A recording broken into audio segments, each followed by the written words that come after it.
107.5 The Game Podcasting is sponsored by Modern Exterminating, a family-oriented company. Professional, honest, and dependable pest control solutions. We're your one-stop shop for all pests.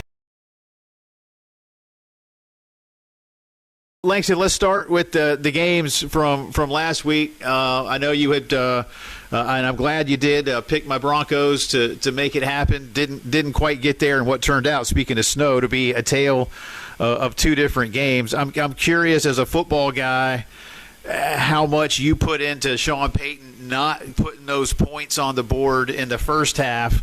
And how that ended up, kind of lingering all day long, almost like a missed PAT sometimes just haunts you. It felt like not going for those 3 points really just stuck with Denver all day.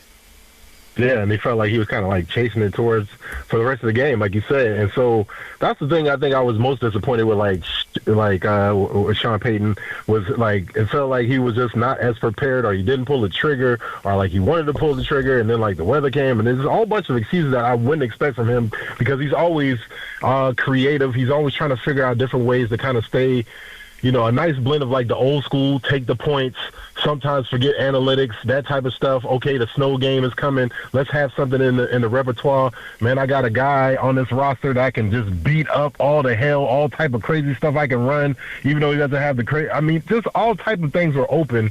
Plus, not having some stuff on tape. I just didn't see that from Sean last week, and it felt like Vrabel and the maniacalness that is him and who he came from just kind of like took advantage of the situation, and they had ample opportunity. I thought when they struck down on the sideline and hit that deal to Marvin Mims earlier on, that was going to give him enough kind of confidence to kind of call some certain things. But ironically, Seattle did what I thought with Sam Darnold, with Stedham and Sean Payton didn't do, which was they kind of seemed like it went there, and then all of a sudden they just went to the lemon booty, man. And I couldn't understand having home field advantage, all those different things. 4 and outs. I think I texted this to you, Jay. Like, just getting turnovers and getting punts and 4 and outs were not enough. You had to get turnovers, and you probably had to do something with that turnover, and that never materialized, even though Denver played phenomenal defense. Texas A&M, 27th in the country in tempo. Buckyball goes to Athens to face the Georgia Bulldogs. Georgia says, "Oh, you're 27th? Hold my beer." The Bulldogs are second in the country in tempo. So you have fast and faster. Game is going to be a lot of fun to watch. It's on the SEC Network, 1 o'clock. But you'll be busy watching Carolina and LSU. But maybe DVR or go back on demand and watch A&M and Georgia. This should be a fun game. 2 o'clock ESPN2, Texas travels to Norman to face Oklahoma. Two teams under 500 in the league. Texas has lost 3 of 4. Really good offense, really bad defense. Oklahoma better offensively than defensively. Sooners are scuffling at 1-7.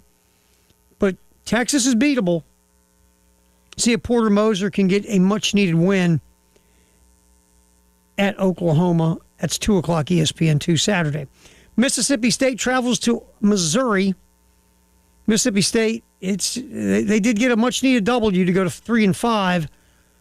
Missouri's been kind of They're around average-ish in everything. Mississippi State's offense has been abysmal. You figure Missouri at home should win, but we'll see.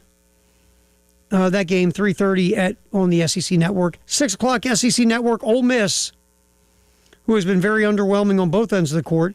They'll travel to Vandy. Commodores are coming off that whooping that they broke out on Kentucky in Nashville.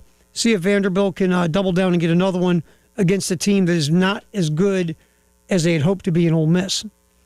6:30 ESPN, Kentucky travels to Arkansas. Yep, Coach Cal gets to go up against the Wildcats again. 15th ranked Razorbacks really good at home. We'll see if Kentucky can hang. Wildcats, you just don't know what you get, man. It's like the dude from the movie Split. You just don't know.